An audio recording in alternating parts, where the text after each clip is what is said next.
Hello again, my little conscripts, and welcome to another Mordian Glory video.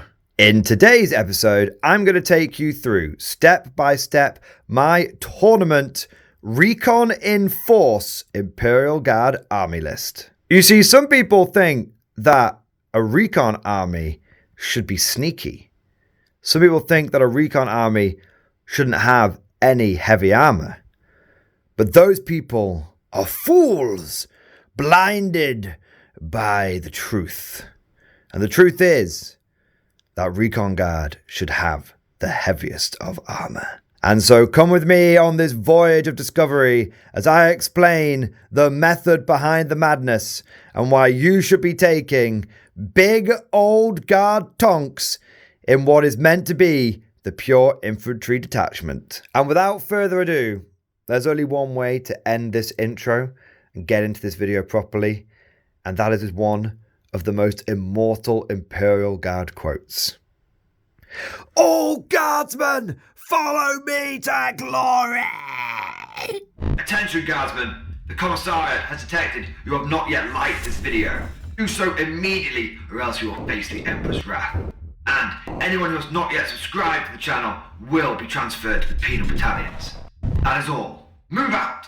First things first, if you want to see this army list in action, then I have created a separate tournament after action report video, and you'll be able to find a link to that video down in the description below. With that said, now let's get into the army list. And I want to start off with some context because I think it's important to share with you guys what was going through my head when I decided to put together this list. Well, the first reason that I decided to take Recon in Force is because it wasn't my decision.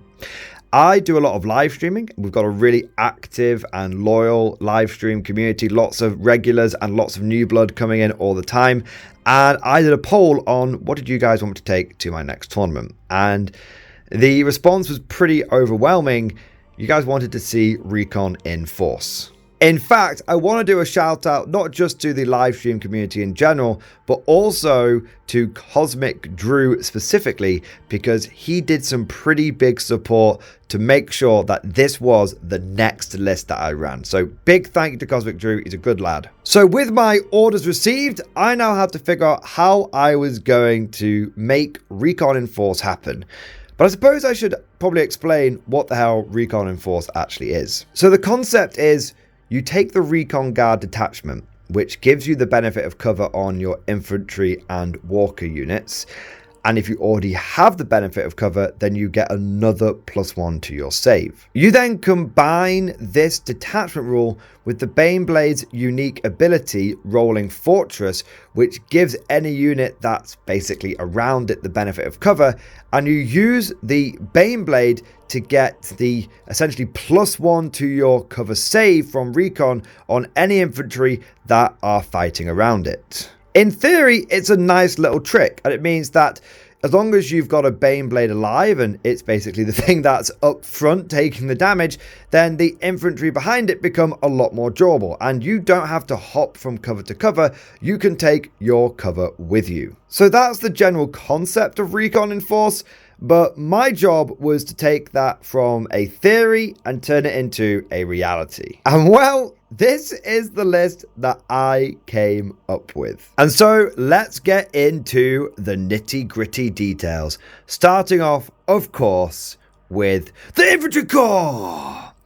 So every day in the Corps, it's like a day on the farm. Every meal a banquet, every paycheck a fortune, every formation a parade. I love the Corps. Look, we're playing Recon, and that means we still need lots of infantry. And I have taken 1, 2, 3, 4 units of Cadian shock troops. 20 Cadians in each one. Each squad with double Voxcaster, double Sergeant, double Plasma Gun, and double Melter Gun. Because it's 10th edition, so why would you take anything like namby-pamby flamers and grenade launchers? Only big guns that never tire here, Plasma and Melter all the way. Memeing aside, Plasma and Melter is the obvious best choice when it comes to taking your infantry blobs. It allows them to punch upwards.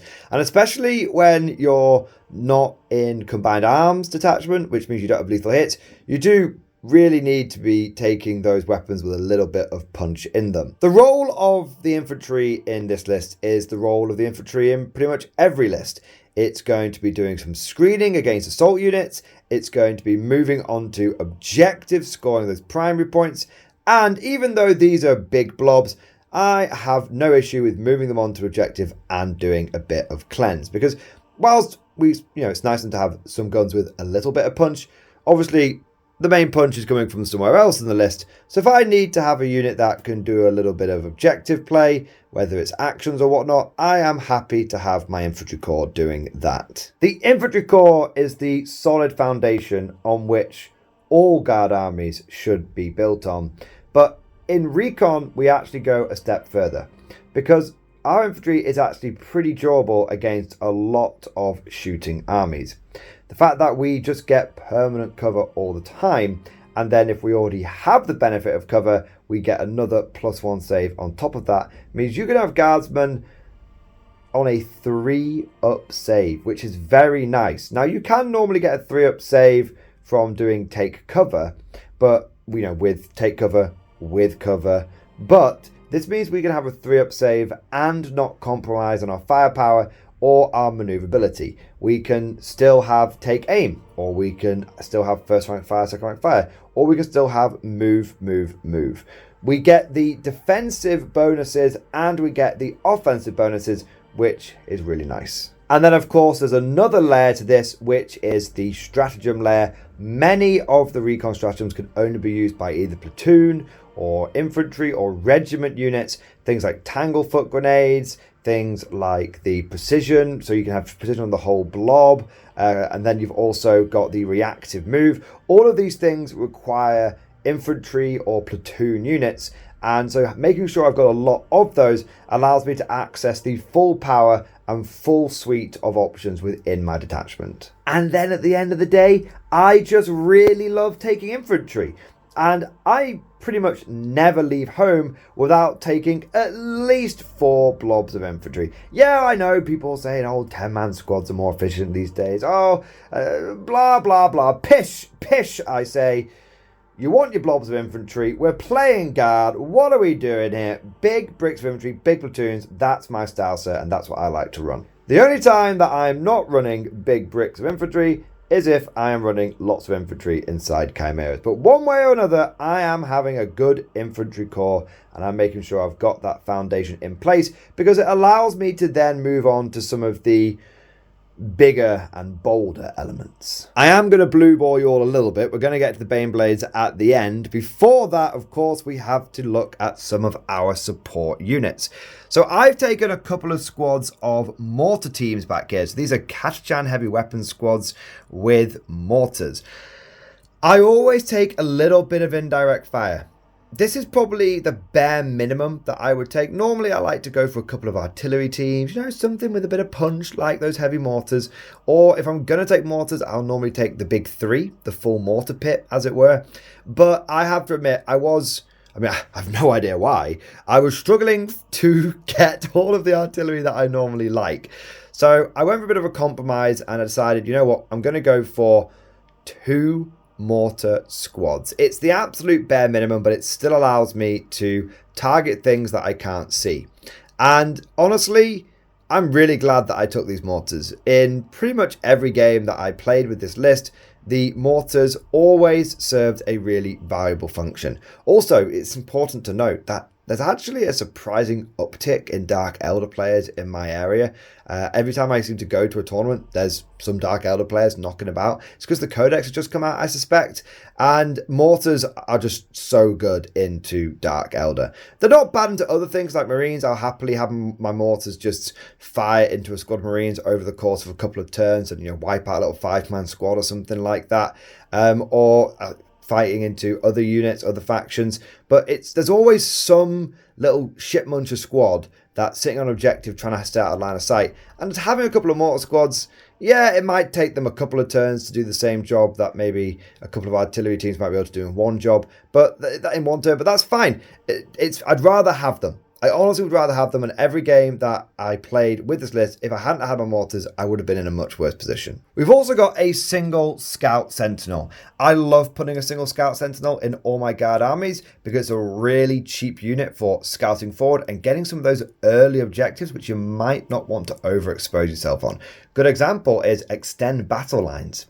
If I draw extend battle lines and I don't have the Scout Sentinel, what the hell am I going to send out to go and get that objective? A full platoon of guardsmen? A goddamn Baneblade? No, those are actually expensive assets. I mean, the guardsmen are meant to die, but I don't want to lose a 20-man blob straight away. I've only got 4 of them. Normally I like a bit more than this. So having a Scout Sentinel is 55 points. It's utterly disposable. And if I don't draw that objective, then fine. Because it's still got a Las Cannon and a Hunter Killer Missile, and it's still a Scout Sentinel, so it's a force multiplier, giving me reroll 1s. Honestly, if you're building a guard army, you should always put 1 Scout Sentinel in there. You will be amazed at how such a little unit can be such a vital tool in your toolbox. And then, of course, there's the vibe check. I'm running Recon Guard. If I don't have at least 1 Scout Sentinel in there, am I even reconning, bro? Moving on from the fire support, we have then got the order support with the officer corps. So you've got to have your orders in a guard army. If you don't have them, your list just isn't going to do what you need to do. You're not going to be as maneuverable. You're going to miss out on move. You're going to miss out on your firepower. You need to have your orders. And I have got, starting us off, a couple of Cadian command squads. And I've gone for the El Clasico loadout. Got a guy with the flag, guy with the Master Vox, medic, plasma gun, and an officer with a power fist and plasma pistol. Now I know that technically dropping the flags and taking an extra plasma gun is the more efficient way of doing things, but no. A man who forgets the king's colours loses the king's friendship, and it will be a cold day in hell when I do not bring the colours. Now, obviously, the regimental standards are the most important part of these command squads, but a secondary function that I probably shouldn't forget to mention is that they come with the Master Voxes. And the Master Voxes are really important because of the other characters in my list. We have got the Mordiamobile, it's back. The Mordiamobile in all of its glory. This is my stand-in for Lord Solar Leontus. And so Lord Solar Leontus and a command squad join one blob of Cadians, and then Lord Solar Leontus gets access to the Master Vox, which allows him to order any regiment, squadron, or Titanic unit within 24 inches, which means that I don't have to have him right next to the tanks. And because he's in such a big blob, now this is actually kind of interesting. Normally I take him in a 10-man squad, right? But I figured I was already running a little low on infantry, and so I figured, you know what, he can just be on a front line blob. Normally he's in a much more cushy position, but he was leading from the front pretty much all tournament, and I kind of got away with it. Okay, he did die in 2 games, but I kind of got away with it. And the reason I got away with it is because, well, I've got 2 Baneblades, and they do draw a lot of firepower. They do tend to be the main focus of attention in the games. So I found that having the Lord Solar in a frontline blob wasn't hugely detrimental, and it allowed me to keep my infantry numbers up and not just have a 200 plus point unit, a commander with a command squad, with a 10-man squad, just sat at the back line. And I didn't need him sat at the back line because I had my mortars sitting on my home objective. So normally I don't recommend putting him in the frontline blob, but I think if you've got something that can draw the attention, I think absolutely you can put him in the frontline blob and get away with it. Similarly, I also had Creed. We got old Daddy Creed right here, and he joined a command squad in a big 20-man blob as well. And so between Creed and Leontus and the 2 command squads, we have 8 orders. And if you look at the units that actually want to be receiving orders, well, we've got 1, 2, 3, 4 infantry blobs, and we've got a couple of mortar teams, and we've got a couple of Baneblades. So 8 orders for 8 units. And I was actually quite happy with how efficient this all sort of worked out. Instead of having like several different tank commanders and platoon command squads and all this kind of stuff, I essentially got all of the orders that I needed for the entire army just inside a couple of characters and a couple of command squads, which it felt quite nice, neat and tidy. But I think we've been going on long enough about everything else. I think it's time to talk about the elephant in the room.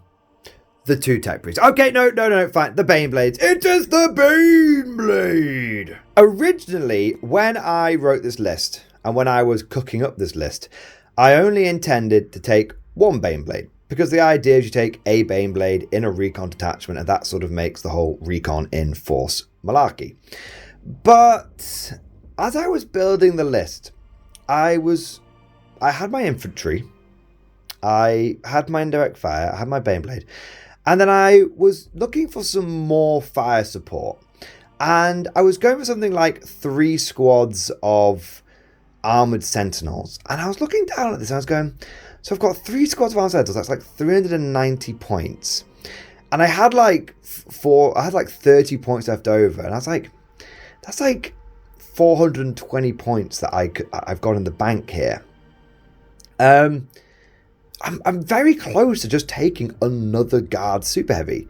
Now, I almost went for something like a shadow sword, but I figured, well, the shadow, even though the Baneblade's main ability is a bit of a meme in general, and even though the idea is the Baneblade is meant to give cover to the guard, often you've got cover anyway between being Cadian command squads on an objective or just being on a dense board.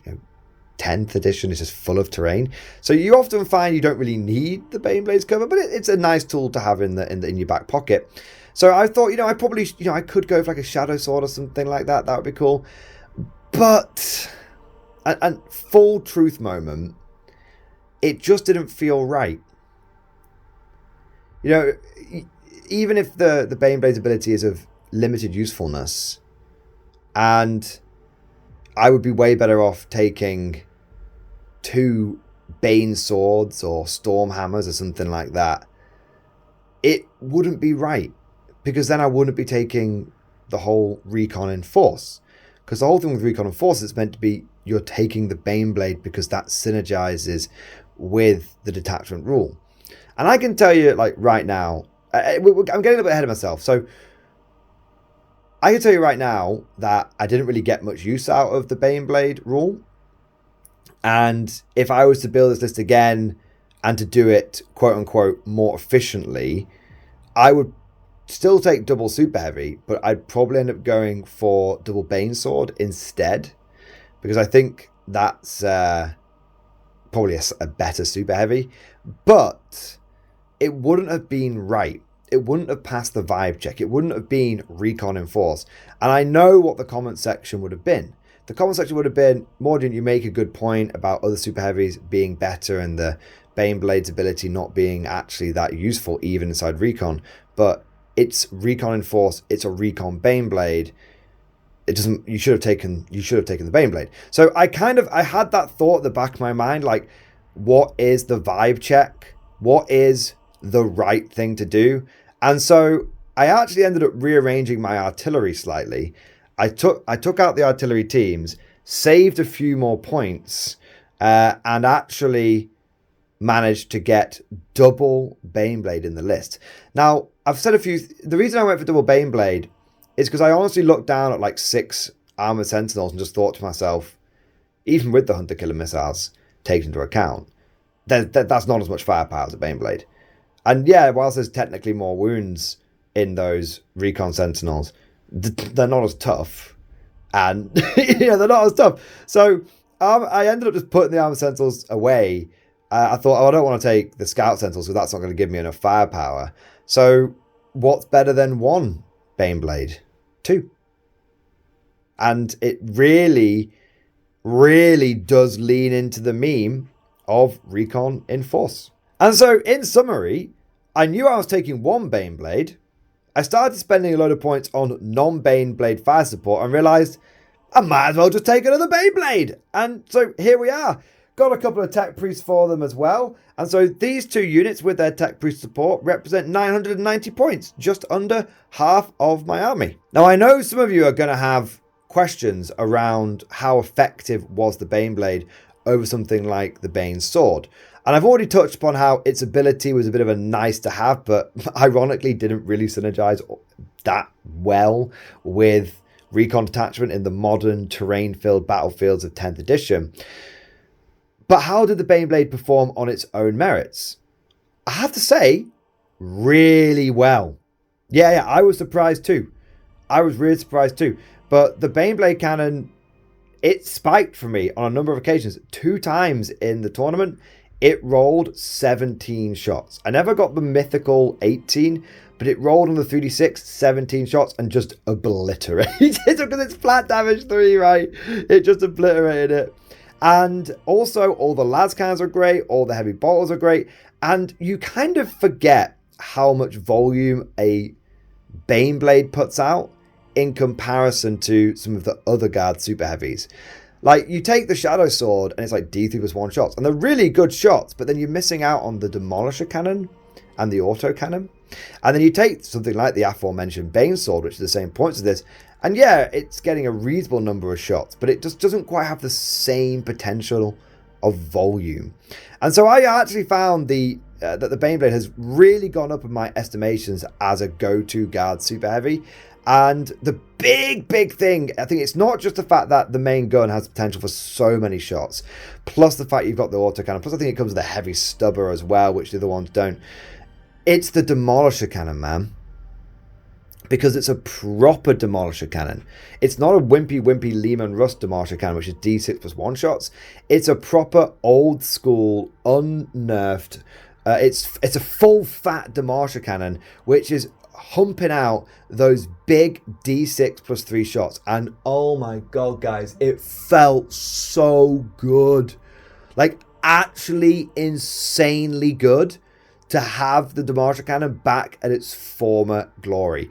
And so whenever you look at something like a Baneblade on paper, the temptation is just to compare like the main gun, but that extra Demolisher Cannon, autocannon and heavy stubber really adds a huge amount of volume on top of the main gun, which already has the potential for fantastic volume. And whatever my Baneblade shot at, they died. It just died. Like, in fact, I actually found, because I was spaffing out so many shots, I found that most turns when I fired my Baneblades, I was splitting the shots. And what's funny is when I fire something like a Bane Sword, I often don't do that. I often go, oh no, everything has to go into the, especially with the Shadow Sword as well, everything has to go into one target in case I just don't get quite the number of shots that I want.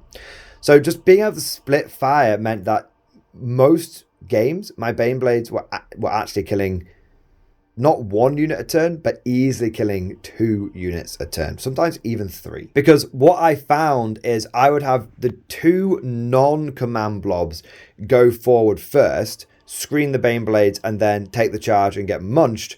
And then I would have the Baneblades and in the second wave with the command blobs behind them benefiting from the Baneblade rule.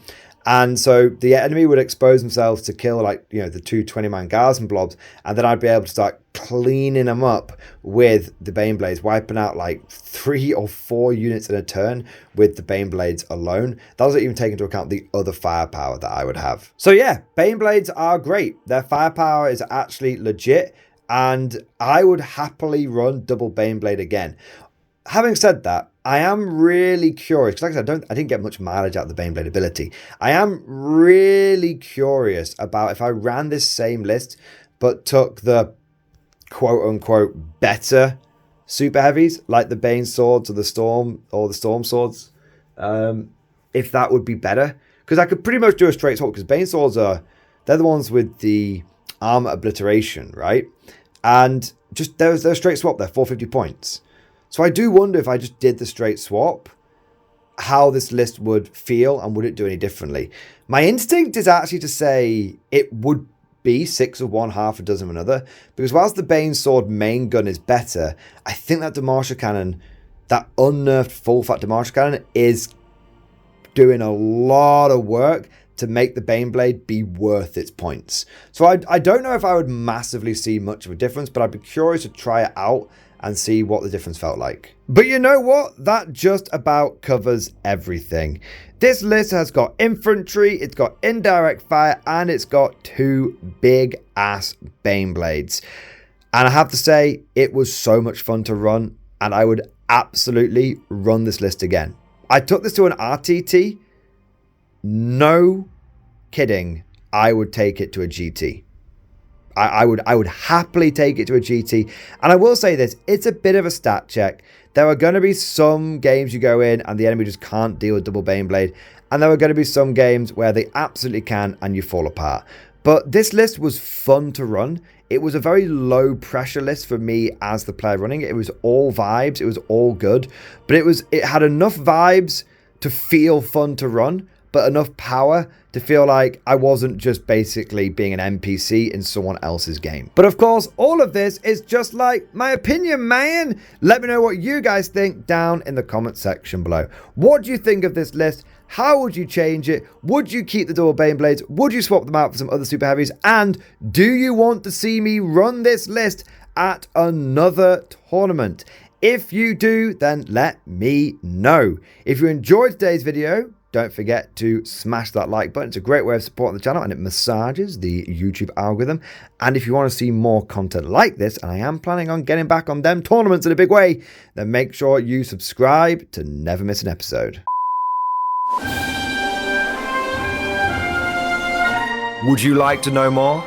If so, then please consider becoming a channel member or patron. By supporting the channel, not only will you be doing your part, but you'll also be helping me create more content for your viewing pleasure and unlocking a whole host of perks. You get everything from a badge next to your name, custom emojis, but the big one is access to the Mordian Glory Discord server, an online community with almost 2,500 active members. It's always popping off in the MG Discord. We've got channels for army lists, hobbying, tactics, stories, and even a pretty spicy meme section as well.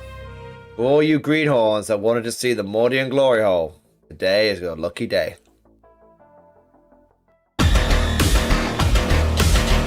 And joking aside, I do want to say a massive thank you to all of the current channel members and patrons.